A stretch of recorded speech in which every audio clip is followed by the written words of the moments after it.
The consummate professional who could charm presidents, calm nervous starlets, and trade witty banter with comedians. But even television's greatest host occasionally met his match when guests went completely off the rails.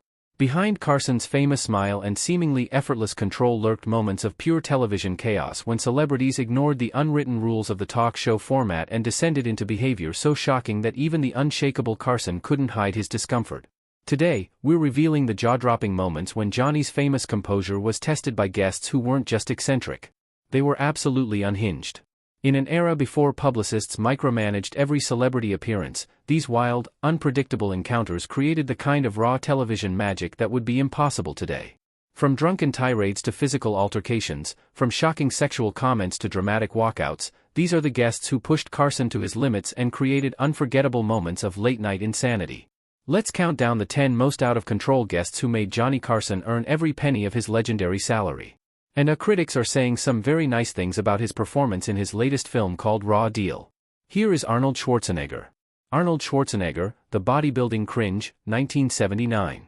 Long before he was the Terminator or the Governor of California, Arnold Schwarzenegger was a brash young bodybuilder with Olympic-sized confidence and virtually no filter. His 1979 appearance on The Tonight Show to promote the documentary Pumping Iron caught Johnny completely off guard with its shocking sexual frankness. The young Austrian arrived on stage with the swagger of someone already accustomed to adoration. Carson, always comfortable with athletes, began with standard questions about training regimens and competition. But when Johnny innocently asked Schwarzenegger to describe the sensation of the pump, the blood flow to muscles during intense workouts, Arnold's response created what might be the most uncomfortable moment in Tonight Show history. "The pump is like having sex with a woman and coming," Schwarzenegger declared with absolute conviction. But he didn't stop there, continuing with graphic details comparing muscle enlargement to orgasm using terminology that was absolutely forbidden on 1970s network television. "I am coming day and night. It's terrific," he exclaimed as the camera caught Carson's expression transforming from polite interest to genuine horror. The audience reaction was immediate. A shocked silence fell over the studio. In an era when even married couples were still shown in separate beds on television dramas, this level of sexual explicitness was completely unprecedented. Carson, the master of the sly innuendo and double entendre, looked genuinely thrown by Schwarzenegger's graphic comparison. "Well, I certainly wouldn't know about that," Carson finally replied, tugging nervously at his tie, a gesture longtime viewers recognized as his signal of extreme discomfort. What made the moment particularly jarring was Schwarzenegger's complete obliviousness to the social norms he just shattered.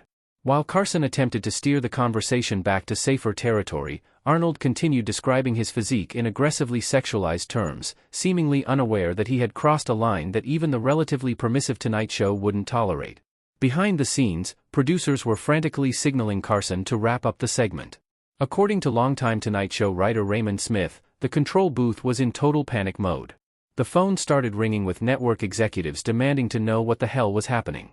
Carson, ever the professional, managed to redirect the conversation toward Schwarzenegger's competitive achievements, but the damage was done.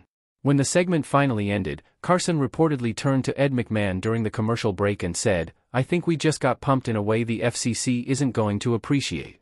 The audience, initially shocked into silence, eventually responded with nervous laughter, not so much at Schwarzenegger's comments, but at Carson's visible discomfort. It was one of the rare occasions when Johnny's legendary composure was genuinely shaken on air. What's remarkable about this appearance is that it didn't derail Schwarzenegger's budding entertainment career. In fact, some argue that his unfiltered confidence, however inappropriate for the venue, demonstrated the charismatic force of personality that would eventually make him a box office titan. As one producer noted years later, he just didn't know the rules yet. Or maybe he just didn't care. Carson never referenced the incident publicly afterward, but Schwarzenegger was not invited back to The Tonight Show for several years. When he eventually returned in the mid-1980s as a rising Hollywood star, he was noticeably more media-trained, though no less confident. And Johnny, with the weariness of a man who'd been burned before, steered very clear of any questions about the pump.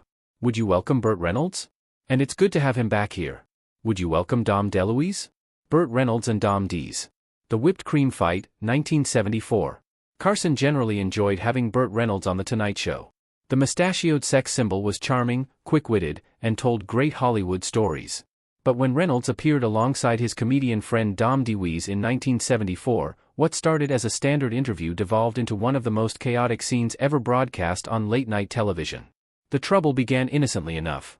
DeWeese, known for his physical comedy, had brought a can of whipped cream ostensibly to demonstrate a cooking technique he was famous for.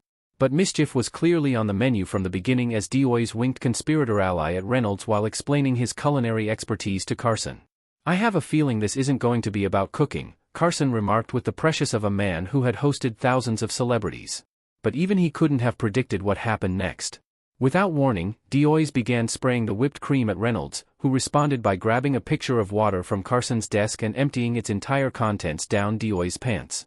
The audience erupted in shocked laughter as the two friends engaged in what quickly became an all-out food fight.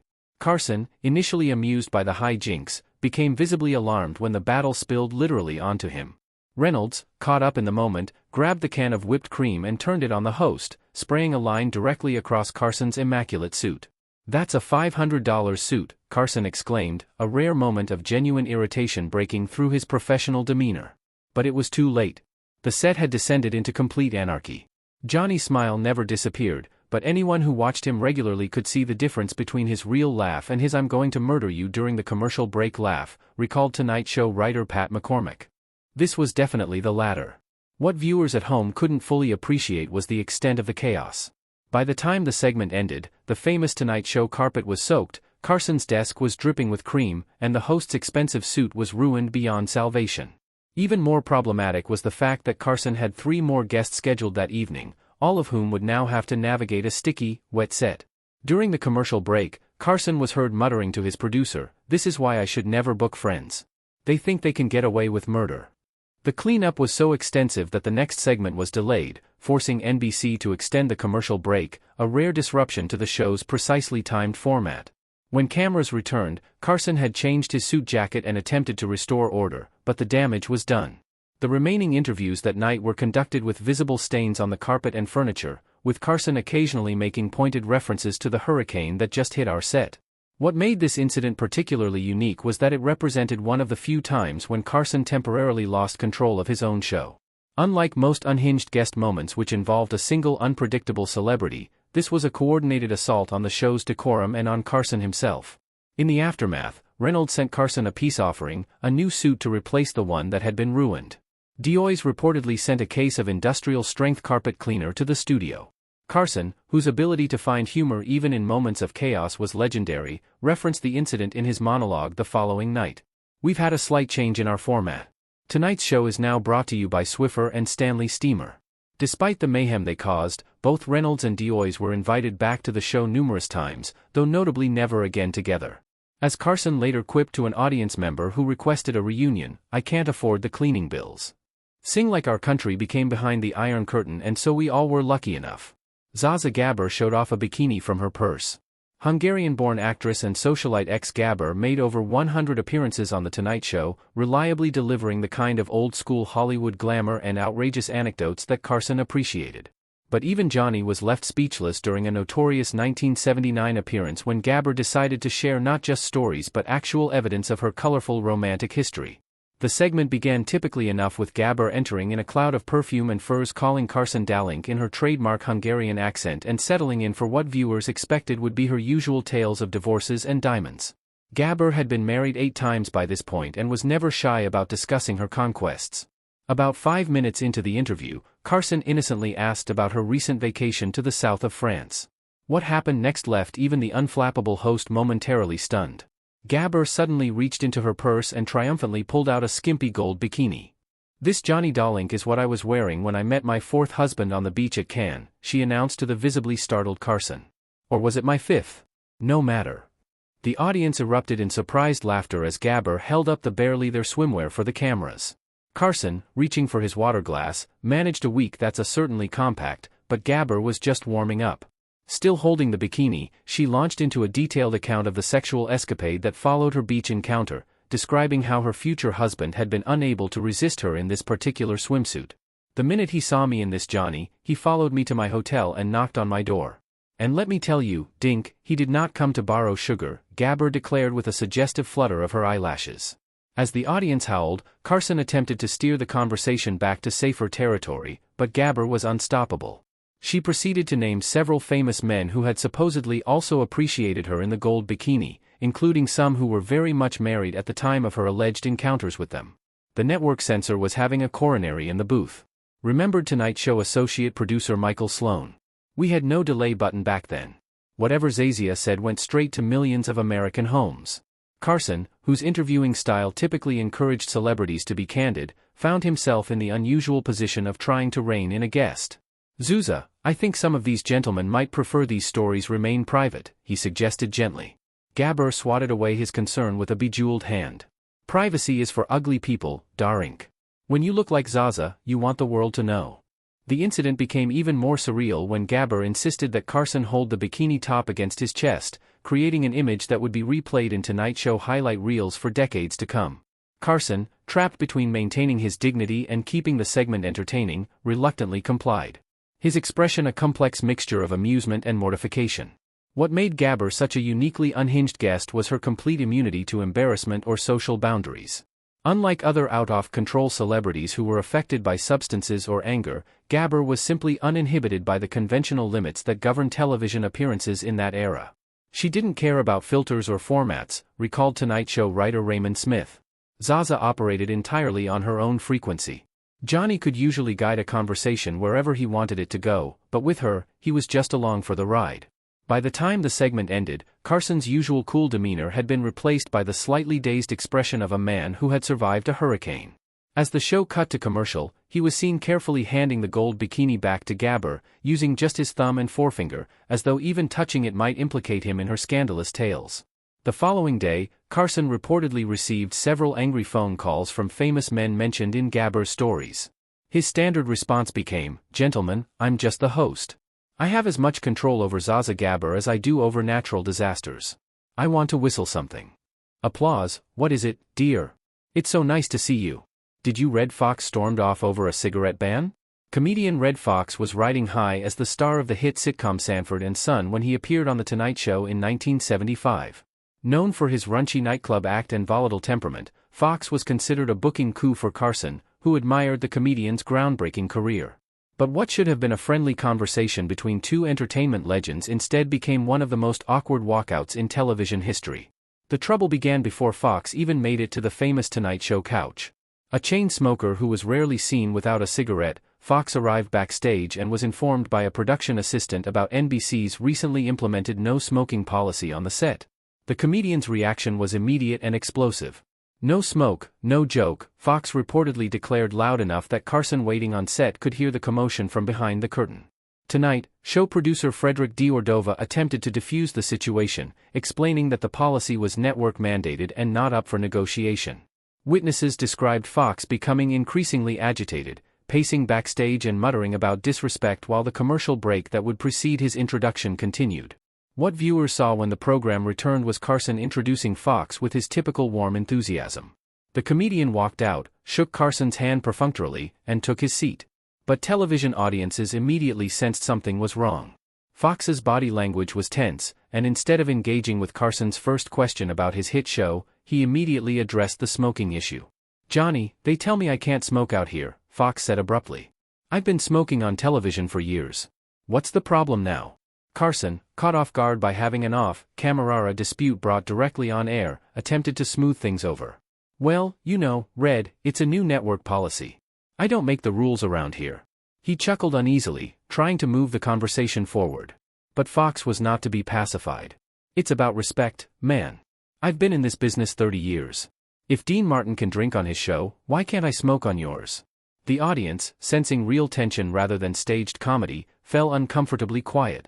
Carson, a smoker himself, who frequently used cigarettes during interview segments in earlier years of the show, tried a different approach. "Tell you what, Red.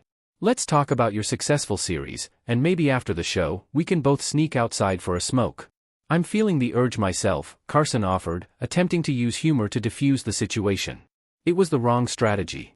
Fox stood up abruptly, straightening his jacket. "No, man. This is wrong.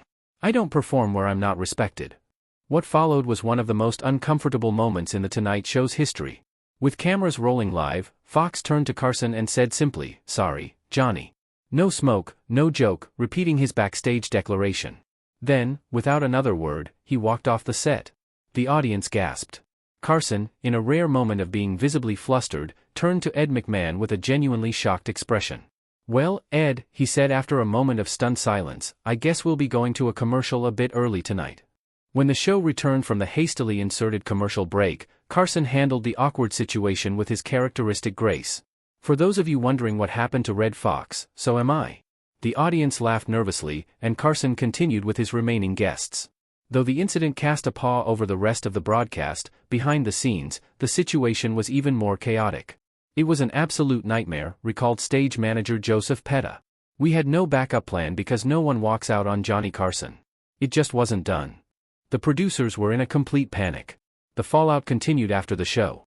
NBC executives were furious about the incident, both because of the embarrassment to their flagship program and because Fox was the star of one of their most successful sitcoms. Carson himself was reportedly angered not by Fox's desire to smoke, but by his willingness to create an uncomfortable situation on live television. Johnny valued professionalism above all else, explained longtime Tonight Show writer Raymond Smith. He felt that whatever disagreements might occur backstage, once the cameras rolled, you put on a good show for the audience. Fox violated that cardinal rule. The incident became a legendary moment in late-night television, one of the few times a guest simply walked out mid-in. It would be years before Fox was invited back to The Tonight Show, and relations between the comedian and Carson remained cool afterward. As Carson later told a colleague, 30 years in television, and I've learned one thing for sure: never open with a question about smoking. Two boys in that film were really remarkable because Blake and the other fellow was Truman Capote. High, incoherent, and sloppy. Truman Capote's appearances on The Tonight Show traced the brilliant writer's tragic decline from literary lion to troubled celebrity. In his early visits during the 1960s, following the publication of In Cold Blood, Capote was witty, articulate, and engaging. Exactly the kind of guest Carson appreciated. But his 1975 appearance painted a devastatingly different picture, creating one of the most uncomfortable interviews in the show's history. By the mid-1970s, Capote's struggles with alcohol and drugs had become public knowledge. Nevertheless, Carson, who admired Capote's literary genius, continued to welcome him as a guest. The author's November 1975 appearance, however, tested even Carson's legendary interviewing skills. From the moment Capote walked onto the set, it was clear something was seriously wrong. He moved unsteadily, requiring assistance to reach his chair. His speech was noticeably slurred and his gaze wandered unfocused around the studio. Carson's expression upon greeting him registered momentary shock before he composed himself. Truman appeared not just under the influence, but almost in another dimension entirely, recalled Tonight Show associate producer Michael Blake. The makeup department had done their best, but there was no disguising his condition. His eyes were glassy, his complexion was gray, and he looked like he hadn't slept in days. Carson began with a simple question about Capote's latest writing projects. What followed was a rambling, nearly incoherent response that lasted several excruciating minutes, during which Capote referenced people who weren't present, events that hadn't happened, and at one point appeared to forget he was on television at all. "I'm working on, the thing with the people, the beautiful people who betrayed me," Capote mumbled, apparently referencing his unfinished novel, Answered Prayers, excerpts of which had recently scandalized New York society. They're all going to be sorry when I finish telling the truth about their dirty, dirty secrets." Carson, realizing the interview was rapidly derailing, attempted to focus Capote with more specific questions. But the writer continued to drift, at one point pulling out a crumpled handkerchief and dabbing at his forehead while leaving a smear of makeup on his temple that remained visible throughout the segment. The audience's reaction shifted from initial amusement to uncomfortable silence as it became increasingly apparent that they were witnessing not entertainment, but a public breakdown. Carson, ever sensitive to these shifts in mood, tried to maintain dignity, both Capote's and the show's, by treating the writer's ramblings as though they made perfect sense. "Johnny was like a man trying to keep a drowning person afloat," observed director Frederick Dordova later. He kept throwing out lifelines in the form of easy questions, hoping Capote would grab onto something coherent, but nothing worked. The most disturbing moment came when Carson asked about Capote's friendship with convicted murderer Perry Smith, one of the subjects of In Cold Blood. Capote's demeanor suddenly changed, his eyes welling up with tears as he spoke about Smith in the present tense, apparently forgetting that Smith had been executed a decade earlier. "Perry understands me better than these so-called friends in New York," Capote said, his voice cracking. He's the only one who doesn't want something from me. Carson, recognizing the interview had moved beyond salvaging, gently signaled to his producer for an early commercial break. As the cameras cut away, Carson was seen leaning toward Capoe, placing a steadying hand on his arm with genuine concern. It wasn't a conversation, it was a public breakdown, recalled audience member Margaret Wilson. What made it especially sad was watching Carson try to protect Capoe from himself. You could see he genuinely cared about the man's dignity. When the show returned from commercial, Capoe had been quietly removed from the set, with Carson smoothly transitioning to his next guest without mentioning the author's abrupt departure. It was a masterclass in professional damage control.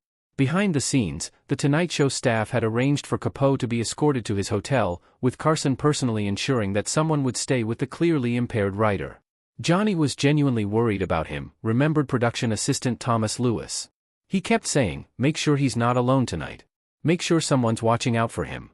The incident was particularly poignant because Carson, unlike many in Hollywood, recognized Capoe's appearance not as fodder for gossip, but as a troubling sign of a brilliant mind in decline. He never mocked the interview afterward or included it in any retrospectives of the show. Years later, when asked about difficult guests, Carson would occasionally reference the appearance obliquely. "Sometimes people aren't at their best when they come on the show. When that happens, my job isn't to exploit it, but to get everyone through it with as much grace as possible." The Capoe interview remains a sobering reminder of how the pressures of fame, combined with personal demons, can lead to public unraveling, and how a truly professional host responds with compassion rather than exploitation when faced with human frailty. "Well, when I'm doing a show, when I'm going on tour, or if I'm doing a movie, I collaborate with whoever the clothes designer is. Madonna flirted aggressively and got bleeped. When Madonna appeared on The Tonight Show in May 1987, she was at the height of her provocateur phase. Her Who's That Girl tour was about to launch, and her deliberate courting of controversy had already established her as pop culture's reigning boundary pusher. But even Carson, who had interviewed thousands of celebrities over his career, seemed unprepared for Madonna's determination to shock his largely middle American audience. From the moment she walked on stage in a black lace outfit that barely met broadcast standards, it was clear Madonna had no intention of delivering the standard talk show appearance. Rather than taking her seat at a respectful distance, she immediately positioned herself unusually close to Carson, invading his carefully maintained personal space. Johnny was famous for controlling the physical dynamics of interviews, explained longtime Tonight Show director Frederick Dordova.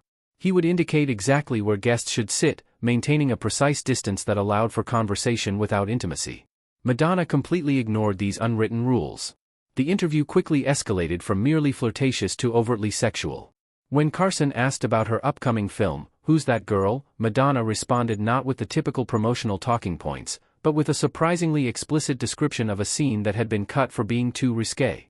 "They wouldn't let me do the really fun stuff," Madonna pouted, leaning even closer to Carson. "You know, the scene where my character teaches the uptight businessman how to really enjoy himself. The studio said it was too hot for theaters." Carson, attempting to maintain control of the conversation, tried steering toward safer territory. "So, this film is a comedy then?" he asked. Madonna's response left the host momentarily speechless. "Johnny, I can show you exactly what got cut if you want to come back to my hotel later," she said with a deliberate wink at the camera. "I'm very hands-on with my character development." The audience reaction was immediate, a mixture of shocked gasps and titillated laughter. Carson, rarely thrown off balance by guests, tugged at his tie in his characteristic gesture of discomfort. Madonna knew exactly what she was doing, recalled Tonight Show writer Raymond Smith. Carson had interviewed beautiful women for decades without losing his cool, but she wasn't just flirting. She was deliberately trying to make him uncomfortable on his own show. It was a power play. The situation escalated when the conversation turned to Madonna's controversial image. Carson made a mild joke about her material girl persona, and Madonna responded with a comment so explicit that the network censor activated the 5-second delay button, resulting in a brief silence that alerted viewers at home that something inappropriate had been said. The booth was an absolute panic, remembered audio engineer Thomas Wilson. The censor had to hit the button 3 more times during that single interview. It was unprecedented for The Tonight Show, which usually stayed well within broadcast standards. Carson, realizing the interview was veering dangerously out of control, attempted to reassert his authority with humor. "I'm starting to think I should have booked Mother Teresa instead of the material girl tonight," he quipped, earning appreciative laughter from the audience. Madonna, undeterred, responded by placing her hand on Carson's knee, a gesture that crossed one of television's unspoken boundaries.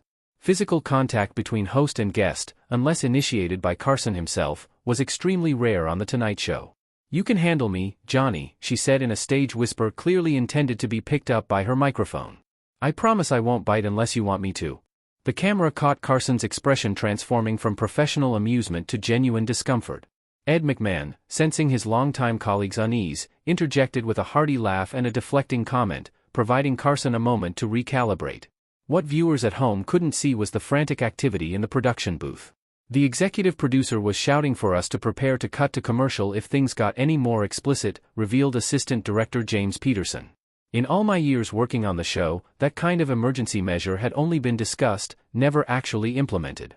Carson, drawing on decades of interviewing experience, managed to gradually steer the conversation toward Madonna's music career for the remainder of the segment, but the tension never fully dissipated, with Madonna continuing to make suggestive comments and maintaining her physically intimate positioning. When the interview finally ended, Carson's relief was palpable. As he thanked Madonna and the show cut to commercial, cameras caught him wiping his brow in an uncharacteristic display of stress. "She made the audience blush and the network panic," observed Tonight Show writer Patricia Bradford. But most impressively, she made Johnny Carson, who had seen it all, genuinely flustered. That was her real accomplishment that night. In the aftermath, network executives reportedly requested that Madonna not be booked again during Carson's tenure. While never publicly commenting on the appearance, Carson was overheard telling a producer, "Next time, let's stick with guests who understand the difference between The Tonight Show and an Amsterdam red light district." Applause. Don Rickles crashed the set mid-taping. Comedian Don Rickles and Johnny Carson shared one of late-night television's most entertaining friendships. Rickles's appearances were always highly anticipated, with his mock insult comedy style and Carson's reactions creating reliable comedy gold. But in 1976, Rickles took their relationship to unprecedented territory by literally hijacking The Tonight Show in the middle of someone else's interview. The evening began routinely enough. Carson was mid-con conversation with actor Robert Blake, then starring in the hit series Beretta, when commotion erupted from backstage. Without warning or introduction, Don Rickles suddenly burst through the curtains, completely uninvited and unscheduled. Johnny, I was just next door doing the Dina Shore show, and I heard you were saying terrible things about me," Rickles bellowed as he charged onto the set, still wearing makeup from his appearance on the neighboring program. Carson's face registered genuine shock. This wasn't a planned bit or prepared segment. Studio audience members reported seeing the host quickly glance off stage toward his producer with a "what is happening" expression before composing himself. "Ladies and gentlemen, apparently Don Rickles has escaped from his handlers," Carson ad-libbed, seamlessly shifting into damage control mode. "Bob, I apologize for this interruption. Don usually has a restraining order preventing him from coming within 500 feet of a television camera, but Rickles was just warming up. Instead of merely making a brief comedic appearance and leaving, he pulled up a chair, physically inserting himself into the ongoing interview with Blake, who appeared increasingly abused by the hijacking of his segment. "Don't mind me, Bobby. I'm just here to make sure Johnny doesn't bore America to death," Rickles announced. "You keep talking about your silly little bird show. I'll just sit here and make sure the audience stays awake." What followed was 20 minutes of unscripted chaos as Rickles completely dominated the conversation, interrupting both Carson and Blake repeatedly. At one point, he grabbed Carson's famous coffee mug and peered inside. "What is this, Johnny? Water? You cheap bastard. The biggest star in television, and you can't even spring for real coffee for your guests." Rickles then proceeded to walk around Carson's desk, territory that was traditionally off-limits to guests, and began rifling through the host's drawers on live television. "These are private," Carson protested, half-seriously attempting to close a drawer as Rickles pulled out personal items. "Private on television? Nothing's private. Look at this, folks," Rickles exclaimed, holding up a comb and a small mirror he'd found. "The great Johnny Carson is as vain as a peacock." Carson, simultaneously amused and alarmed, tried to regain control of his show. "Don, we do have other guests scheduled tonight." "They can wait," Rickles interrupted, turning his attention to Carson's famous set. In a move that left the crew horrified, he began touching various props and set pieces. At one point, actually breaking the rabbit ears on a decorative television prop that sat on a shelf behind Carson's desk. "That's coming out of your paycheck," Carson warned, only half joking as Rickles continued his rampage. "Bill it to NBC," Rickles shot back. "They can afford it. Look at this cheap set. You're the biggest star in television, and they give you furniture from the Salvation Army. What made this incident particularly remarkable was that it occurred during the era of live broadcasting with no ability to edit or control what viewers at home were witnessing. Network executives were reportedly watching in horror as Rickles effectively commandeered their flagship program. The producers were losing their minds in the control booth, recalled camera operator Mitchell Stevens. This wasn't just a guest going off script. This was a complete takeover of the show. I could see our director frantically signaling to Johnny, trying to figure out how to regain control. Carson, recognizing that fighting the situation would only make for awkward television, made the professional decision to surrender temporarily to the chaos. He leaned back in his chair, lit a cigarette, still permitted on television in that era, and let Rickles run wild. Sometimes Johnny's greatest skill was knowing when to let go of the wheel, observed longtime Tonight Show writer Raymond Smith. With Rickles, he understood that the unpredictability was exactly what made great television, even if it meant his carefully planned show was being demolished in real time. After nearly 20 minutes of Rick's uninvited appearance, during which poor Robert Blake barely managed to complete a single thought about his hit show, Carson finally managed to steer the segment to a commercial break. When cameras returned, Rickles had been persuaded to leave, though not before extracting a promise from Carson to visit him at his upcoming Las Vegas show. The incident became one of the most talked about moments in Tonight Show history, with viewers calling NBC the next day, not to complain, but to praise the unscripted hilarity. Carson, recognizing the entertainment value of what had transpired, referenced the Rickles invasion in his monologue the following evening. "We've increased security around the studio tonight," he told the audience. "Don Rickles has been added to the FBI's most wanted list, and we've installed a new alarm system that's triggered by the sound of insults and flop sweat." While the appearance might have infuriated network executives and producers, it cemented the Carson-Rickles relationship as one of television's great comedic partnerships. It also demonstrated why live television in that era possessed an electricity that many feel is missing from today's more tightly controlled talk show environment. As Carson later explained to a reporter asking about the incident with Don, it was controlled chaos but just barely. "Now we're all going to play a game. I'm sure you all know it, called Simon Says, and this here is Simon." Shelley Winters screamed at another guest. Two-time Academy Award winner Shelley Winters was known throughout Hollywood for her volcanic temper and unfiltered opinions long before she appeared on The Tonight Show in 1975.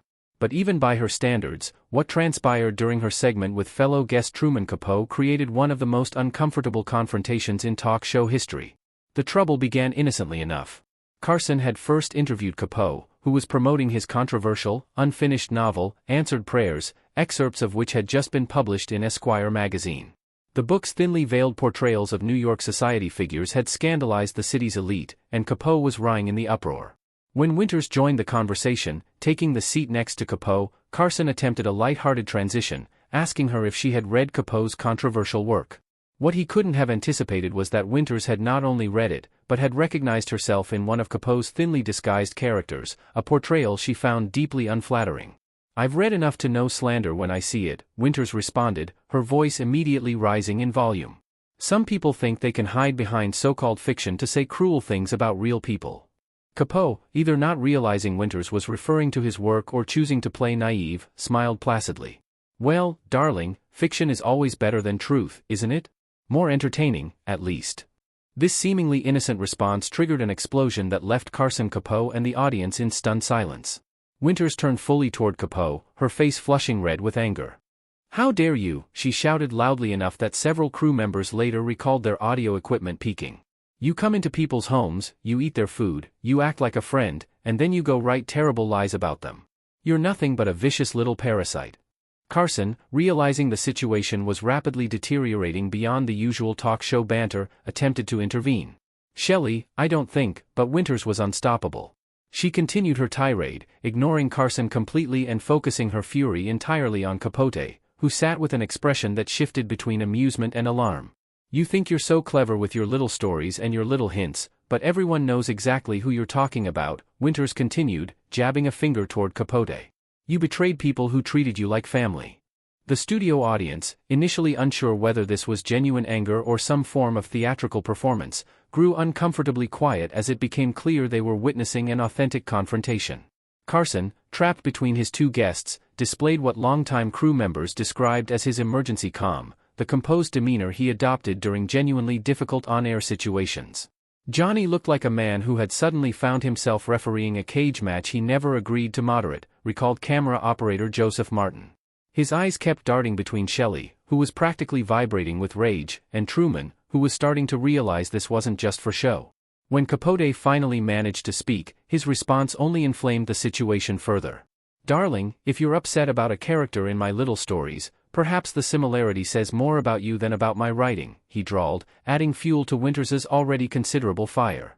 What followed was what Tonight Show writer Raymond Smith later described as the closest thing to an on-air assault I've ever witnessed. Winters launched into a personal attack on Capote that went beyond his writing to include brutal comments about his physical appearance, his voice, and his lifestyle, much of it too personal and crude for the standards of 1970s network television. Carson, recognizing the segment had moved beyond salvaging, made the rare decision to cut to an unscheduled commercial break. Before the cameras cut away, viewers could see him physically positioning himself between his two guests, literally inserting himself into what had become a dangerously heated confrontation. "When we went to commercial, things got even worse," revealed floor director Thomas Wilson.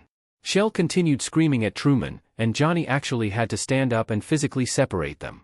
I've never seen him have to do that before or since."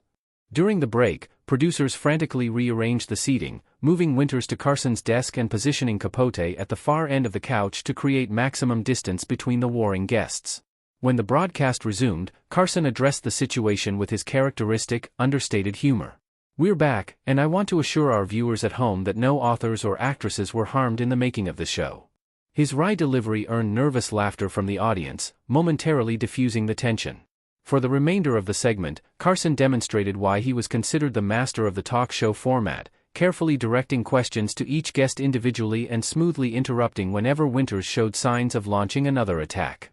His body language, leaning forward and maintaining constant eye contact with whoever was speaking, created a subtle but effective barrier between the hostile parties. "It was like watching a lion tamer with two particularly ill-tempered lions," observed audience member Margaret Johnson. "He never showed fear, never lost his composure, but you could tell he was working harder than usual to keep things from exploding again." When the segment finally ended, Carson's relief was palpable. "We'll be right back after this," he told viewers, adding under his breath, but still audible, "if I'm lucky, with completely different guests."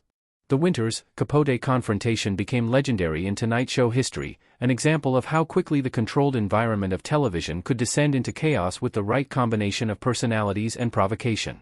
It also demonstrated why Carson was considered the gold standard for talk show hosts, his ability to navigate even the most explosive situations without losing his composure or control of his program. Years later, when asked about difficult guests, Carson would occasionally reference the incident with diplomatic understatement. "Some people just have strong feelings about literature. Very strong feelings. Those giraffes who sold me. They won't paint. They just walk around eating and not painting." Oliver Reed, drunk and rambling. British actor Oliver Reed had already earned a reputation for outrageous alcohol-fueled behavior long before his infamous 1975 appearance on The Tonight Show. Known for both his powerful screen presence and his legendary drinking capacity, Reed arrived at the NBC studios for his scheduled interview in a state that concerned production staff before he even reached the set. "He was obviously well into his cups when he got to the green room," recalled Tonight Show talent coordinator Michael Brooks. "Our production assistant asked if he wanted water or coffee before going on, and Reed looked at her like she'd suggested poison. 'Scotch or nothing, love,' he told her." They didn't typically serve hard liquor to guests before appearances, but Reed wasn't taking no for an answer. Recognizing potential trouble but unwilling to cancel a scheduled guest at the last minute, producers warned Carson about Reed's condition. The host, who had dealt with inebriated celebrities before, assured them he could handle the situation. "Johnny had this confidence that he could navigate any interview no matter how challenging the guest," explained longtime director Frederick Dordova. But even he wasn't prepared for Hurricane Oliver. When Reed was introduced and stumbled onto the set, the audience's initial laughter quickly subsided as they realized this wasn't a comedic bit, but a genuinely intoxicated performer. Reed collapsed into the guest chair, immediately sprawling in a manner that violated the usual composed posture of Tonight Show guests. Carson, ever the professional, opened with a standard question about Reed's latest film. What followed was a rambling, nearly incomprehensible response that veered wildly from the movie to Reed's childhood to an extended anecdote about a bar fight in Malta that had nothing to do with Carson's question. Throughout this monologue, Reed's words were so slurred that NBC's closed captioning department reportedly struggled to transcribe his speech. "He didn't need questions, just liquor and a microphone," observed Tonight Show writer Patricia Bradford. Carson would start to ask something, and Reed would just bulldoze right over him with whatever thought had just entered his head. It wasn't a conversation. It was a hostage situation. The interview took an even more alarming turn when Reed began making increasingly sexual comments. First about actresses he had worked with and then bizarrely directing innuendo toward Carson himself. The audience's uncomfortable laughter signaled their recognition that boundaries were being crossed. Carson, maintaining his composure, attempted several times to guide Reed back to appropriate territory with questions about his acclaimed performances in films like Oliver and Women in Love. But the actor seemed physically incapable of focusing on any single topic for more than a few seconds. Johnny had this technique we called the redirect for difficult guests, explained longtime production assistant Thomas Wilson. He would nod politely while they were speaking, then completely change the subject when they paused for breath. But with Reed, there were no pauses, just an unbroken stream of consciousness that became progressively less coherent. The situation reached a crisis point approximately 7 minutes into the segment. Reed, attempting to demonstrate a stunt from one of his films, tried to stand up and nearly toppled over, grabbing Carson's desk for support and knocking over the host's famous coffee mug in the process. Water spilled across Carson's notes and the front of his suit. At this moment, viewers witnessed a rare break in Carson's professional demeanor. His expression, just for an instant, revealed genuine alarm before he quickly recovered. "I think the desk is supposed to stay where it is, Oliver," he quipped, using humor to mask what had become a genuinely concerning situation. Behind the scenes, producers were frantically signaling Carson to wrap up the segment, something almost unheard of for a first-time guest on the show. The control booth was in complete panic mode, remembered assistant director James Peterson. There was serious discussion about cutting to commercial mid-in, which was absolutely against Johnny's policy unless there was a true emergency. That's how bad it had gotten. Carson, recognizing the segment couldn't be salvaged, made the decision to end the interview early with a smoothness that disguised the unprecedented nature of the situation. He thanked Reed for coming and suggested they continue this conversation another time when we have more opportunity to really dig into your remarkable career. A graceful exit that most viewers wouldn't recognize as the emergency extraction it actually was. As the show cut to commercial, cameras caught Reed appearing confused about the abrupt conclusion while Carson quickly moved away from the guest chair, signaling to production assistants who immediately appeared to escort Reed off the set. Oliver was still talking, completely unaware that his segment was over, recalled stage manager Joseph Petta. He actually tried to continue the interview during the commercial break, following Johnny around the set until security gently guided him backstage. The aftermath of Reed's appearance created significant behind-the-scenes tension. Network executives were furious about the near disaster on their flagship program, and Carson himself, though publicly gracious, was reportedly unusually irritated. Johnny prided himself on being able to handle any guest, explained longtime producer Michael Sloan. Reed's appearance was one of the few times I ever heard him admit that a segment had been beyond saving. Reed was never invited back to The Tonight Show during Carson's tenure. When asked about the appearance years later, Carson demonstrated his characteristic tact. Oliver Reed is a tremendously talented actor who was having, let's just say, an enthusiastic evening when he visited us. The incident became a cautionary tale within NBC about the risks of booking guests known for unpredictable behavior, particularly on a live broadcast where there was limited ability to control unexpected situations. It also highlighted Carson's extraordinary professionalism, his ability to maintain his composure and protect both his show and his inebriated guest from a complete on-air meltdown. As Tonight Show writer Raymond Smith later observed, most hosts today would milk that kind of train wreck for ratings and viral clips. Johnny's instinct was to minimize the damage and protect everyone involved, including the audience, from something that had stopped being entertainment and started being uncomfortable. That's why he was the best who ever did.